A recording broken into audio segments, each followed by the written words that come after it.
Aleanca për Shqiptarët krahu i Ziadin Selës kundërshton ashpër ndryshimin e modelit zgjedhor në një njësi zgjedhore. Deputetja Ilire Dauti në intervistë për Alisat theksoi se modeli me një njësi zgjedhore dëmton shqiptarët pasi i çon në uljen e deputetëve shqiptar. ASH kërkon 8 njësi zgjedhore. Gjithë ki koncentrim në një njësi zgjedhore nuk i përshtatet njëherë rendit etnik që ka Maqedonia e Veriut dhe është pikërisht goditje mbi këtë shtyllë.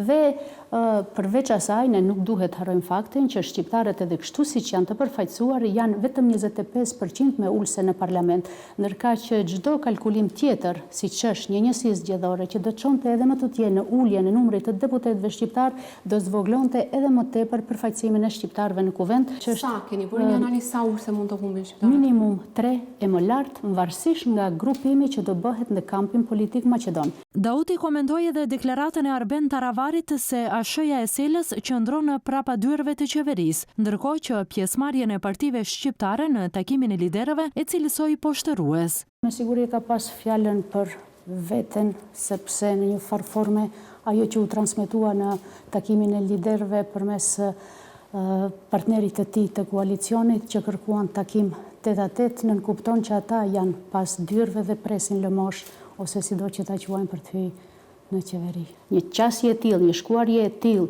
pa koordinim paraprak dhe pa mos harmonizim të asaj që mund quhet programi partive politike shqiptare, pavarësisht them asaj se si do e zhvillojmë ne më pas këtë betejë, është gabim i madh dhe në fakt nëse e vërejmë ne çfarë pyetja kryesore duhet lind pas këtyre ditëve ose mbas atij takimi, çfarë fituan shqiptarët. A ka dikush përgjigjen çfarë fituan shqiptarët përveç se u poshtruan dhe pranuan atë të cilën ata ishin marrur apo ishin bërë dakord më herët.